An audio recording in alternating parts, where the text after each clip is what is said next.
Bienvenue dans cette nouvelle vidéo. Aujourd'hui, nous allons voir ensemble comment dessiner ce tuyau sur le logiciel Inventor professionnel. Et vous allez voir que c'est assez intéressant et ça va nous apprendre beaucoup de choses nouvelles. Donc, avant de commencer, si vous êtes nouveau ou nouvelle sur la chaîne, n'hésitez pas à vous abonner, ça me fait grave plaisir. Et surtout, ça m'aide énormément à atteindre mon objectif qui est d'atteindre les 10 000 abonnés avant la fin de l'année. Donc, si vous vous abonnez et me laissez un gros pouce bleu, ça m'aide énormément. Donc, pour ce faire, on va revenir ici, on va cliquer sur Nouveau. Et là, vous allez prendre Pièce et vous allez laisser sur Standard et on va venir créer ici une nouvelle pièce. Donc, dans cette pièce, la première chose qu'on va faire, on va essayer de créer ici la trajectoire ici. Comme vous l'avez remarqué, on va faire un balayage. Donc, vous allez venir ici, cliquer sur commencer une esquisse 2D. Et vous allez sélectionner par exemple le plan avant. Et là, vous allez venir prendre votre outil ligne ou cliquer sur L sur votre clavier. Et vous venez prendre ici ce point et vous commencez à tracer une droite comme ça. Vous descendez de l'autre côté et vous tracez une autre droite comme ça. Et vous venez encore cliquer.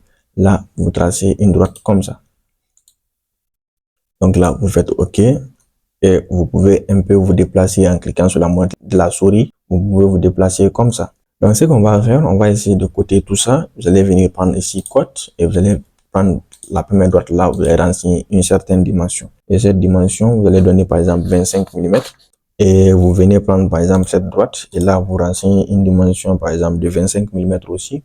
Et peut-être même cette dimension, on va la changer. Vous allez double-cliquer là-dessus. On va mettre 45 mm. Ça peut nous aider à avoir un tuyau assez grand.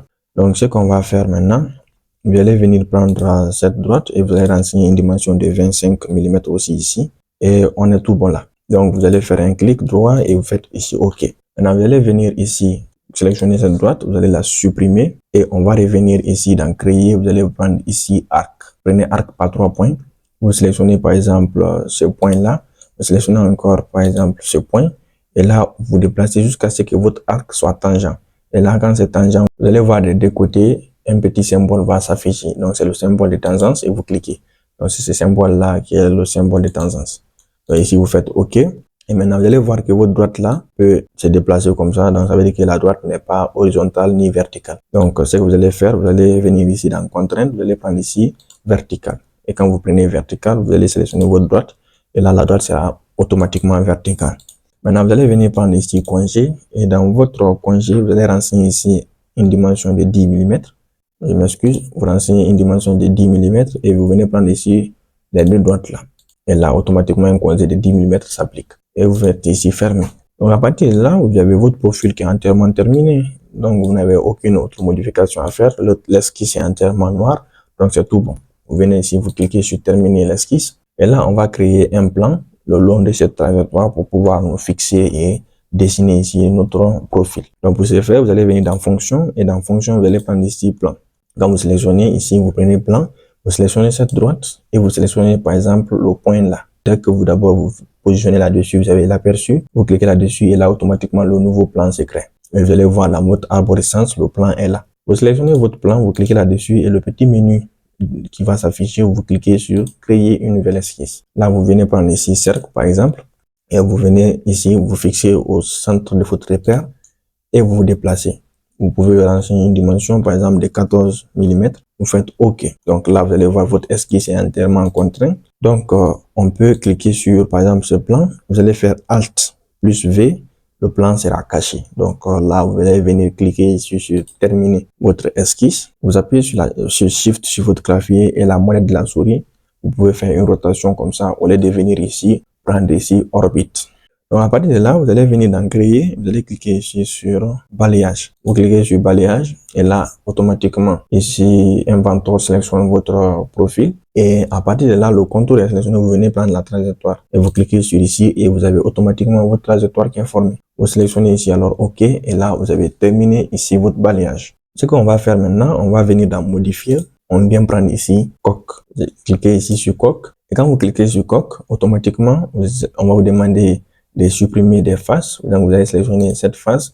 Vous appuyez sur CTRL et vous sélectionnez encore cette face. Donc, automatiquement, les deux faces seront supprimées et évidées en même temps. Donc, là, on vous demande quelle épaisseur vous voulez laisser. Donc, vous voyez un peu, si on laisse une épaisseur de 1 mm, c'est assez grand. Donc, on va donner, par exemple, une épaisseur de 0,5 mm. Et là, on va faire alors OK. Donc, on a notre tuyau ici qui commence à prendre forme. Dans ce qu'on va faire, vous allez venir ici faire une rotation et vous allez zoomer un peu et vous allez voir que cette surface est récupérable. Donc, vous sélectionnez cette surface et sur cette surface, vous pouvez créer une nouvelle esquisse. Vous sélectionnez ici esquisse et là, vous dézoomez, vous venez zoomer un peu sur cette partie. Donc là, vous allez prendre ici l'outil cercle. Vous allez créer ici deux cercles. Un premier cercle qui aura une dimension de 14 mm. Vous rentrez et un deuxième cercle qui aura une dimension, par exemple, de 16 mm. Ça peut être intéressant ou de 18. À vous de voir. Par exemple, moi, je vais garder 16 mm et je fais OK. Donc, ce qu'on va faire, vous allez venir ici terminer votre esquisse. Donc, avant de quitter d'abord, on va voir pourquoi notre esquisse n'est pas entièrement noire. C'est que ici, ce n'est pas fixé à ce point. Donc, ce qu'on va faire, on va venir prendre ici dans contrainte, vous allez voir ici concentrique. Vous allez sélectionner ici concentrique, vous allez sélectionner ici ces cercles et par exemple ces cercles. Vous allez voir que ce sera automatiquement concentrique. Et là, notre esquisse est entièrement noire. Vous venez alors terminer votre esquisse ici. Vous sélectionnez extrusion et dans extrusion, vous allez venir sélectionner la petite surface là. Vous cliquez là-dessus et là, l'extrusion se fait dans ce sens. Si vous voulez le faire dans l'autre sens, vous allez venir dans direction et cliquez ici inverser. Automatiquement, Inventor va l'inverser. Vous pouvez faire une rotation pour voir un peu. Donc, si la dimension de 10 ne vous plaît pas, vous pouvez mettre par exemple 7 mm. Et à partir de là, vous faites alors OK. Donc là, vous pouvez faire une rotation. Et supposons que vous voulez par exemple faire un vide ici. Et si vous avez envie de faire un vide, vous venez d'en modifier. Vous prenez ici coque. Et quand vous prenez encore coque, on va vous demander de sélectionner une surface. Vous zoomez un peu. Et là, vous allez sélectionner ici la petite surface qui est là. Vous sélectionnez cette surface, automatiquement, vous avez votre matière qui est automatiquement enlevée. Donc, l'épaisseur de 5 mm si c'est faible et vous mettez 0,1 mm par exemple. Et vous allez voir que la matière sera enlevée et vous faites alors ici OK. Donc, ça peut être intéressant. Vous faites une rotation. Maintenant, supposons que vous avez envie, par exemple, de mettre un collier ici et, par exemple, faire une extrusion. Mais vous voyez que vous pouvez pas sélectionner, par exemple, à partie. Ce sera difficile pour vous de vous positionner ici. Heureusement, on avait fait une autre trajectoire et tant que cette trajectoire est là, on peut créer plusieurs plans et nous positionner où on veut. Donc, pour ce faire, vous allez venir ici, cliquer ici sur l'esquisse là, vous faites Alt et V et là, l'esquisse va apparaître. Mais le problème est que le code ici cache notre esquisse. Donc, vous allez venir ici dans ce balayage, vous allez faire un clic droit là-dessus et vous allez venir ici, vous allez cliquer sur masquer des fonctions. Vous cliquez là-dessus et là, automatiquement, Inventor va tout cacher et laisser simplement l'esquisse là visible. Et dans ce cas, vous allez venir dans fonction et vous allez cliquer ici sur plan encore et vous allez venir sélectionner cette droite. Vous sélectionnez par exemple ce point ou par exemple ce point. Et là, vous avez votre point. Mais le problème est que vous voulez pas dessiner ici. Donc, on va décaler ce plan et on va le mettre à une hauteur qu'on souhaite. Donc, vous allez venir encore dans fonction, vous allez venir prendre plan. Vous sélectionnez par exemple ce plan et vous déplacez simplement en maintenant ici votre clic gauche. Donc là, vous avez une dimension négative, mais nous, on va mettre par exemple -6 et on va faire alors OK. À partir de là, vous sélectionnez ce plan, vous faites Alt et V à la fois et cela permet de cacher. Vous sélectionnez alors ici votre plan et vous créez une nouvelle esquisse à partir de ce plan. Vous venez prendre par exemple un cercle et vous tracez deux cercles. Le premier, un diamètre de 14. Cela nous permet d'avoir automatiquement une petite surface à extruder parce que si vous mettez simplement 18, ce sera difficile pour vous de récupérer la surface par la suite. C'est pourquoi je trace toujours un premier cercle de 14 et à la suite, je donne maintenant l'autre cercle que je veux. Par exemple, je vais mettre ici 18 et je fais alors OK. Donc, je viens terminer mon esquisse et là, je sélectionne mon plan.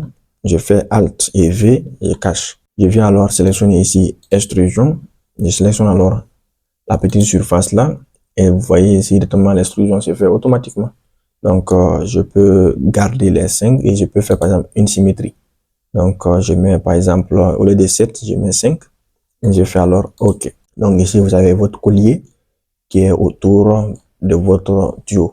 Alors, si vous voulez afficher tout maintenant, vous venez cliquer par exemple sur le balayage là et vous dites annuler le marquage. Annuler le masquage, je m'excuse. Et là, vous avez votre collier qui est automatiquement fait là. On va maintenant cacher notre esquisse. Vous cliquez là-dessus, vous faites Alt et V. Et là, vous avez votre tuyau que vous obtenez ici facilement. Donc, c'est assez intéressant. Maintenant, pour terminer notre pièce, on va essayer de changer l'apparence. Et là, on va tout sélectionner à la fois. On va venir ici, se déplacer un peu. Vous allez venir tout en haut ici. Vous cliquez ici sur apparence. Et là, la bibliothèque apparaît.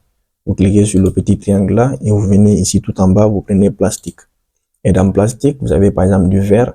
vous positionnez là-dessus et quand vous êtes positionné là-dessus, vous allez voir ici la petite flèche qui est là. Vous cliquez sur cette flèche et automatiquement, on va appliquer l'apparence à votre tuyau. Donc là, on a du vert, mais supposons que la couleur verte là ne vous plaît pas trop.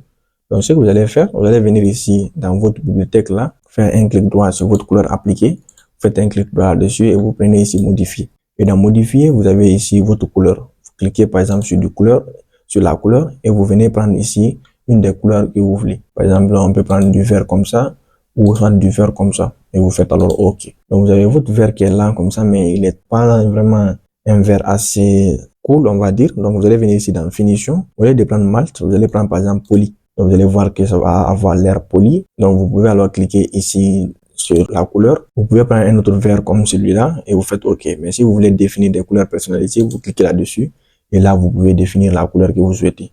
Donc nous on va pas faire ça, on va juste faire OK. Et là on a notre tuyau comme ça et on vient fermer là. Mais avant de fermer, on va faire d'abord appliquer parce que si on le fait pas, ça va pas marcher. On clique sur appliquer, on fait OK. Et là on termine ça, on termine là. Et là on a notre tuyau maintenant qui est entièrement terminé. Donc vous allez venir ici dans ce petit menu qui est là. Vous allez activer le style d'affichage en réaliste. Donc si vous n'avez pas le style d'affichage qui est activé ici, vous allez cliquer simplement sur le petit bouton là et vous allez venir activer ici le style d'affichage. Et là vous avez en réaliste et là on a notre tuyau maintenant qui est entièrement terminé. Donc on va le positionner comme ça. Et maintenant si vous voulez changer par exemple l'environnement, vous venez cliquer ici encore sur style d'affichage et si ce n'est pas activé, vous venez ici, vous l'activez en style d'affichage. Donc vous venez cliquer là-dessus et vous changez le style d'affichage comme vous le souhaitez. Donc vous avez plusieurs types d'affichage ici. Par exemple, quand je prends les Alpes, vous avez quelque chose comme ça en noir et vous pouvez le changer et mettre sur ce que vous souhaitez. Donc j'espère que la vidéo vous a plu et ça vous a été utile. Si c'est le cas, n'hésitez pas à vous abonner, à me laisser un gros pouce bleu et on va se dire à bientôt pour de nouvelles conceptions sur le logiciel Inventor Professionnel.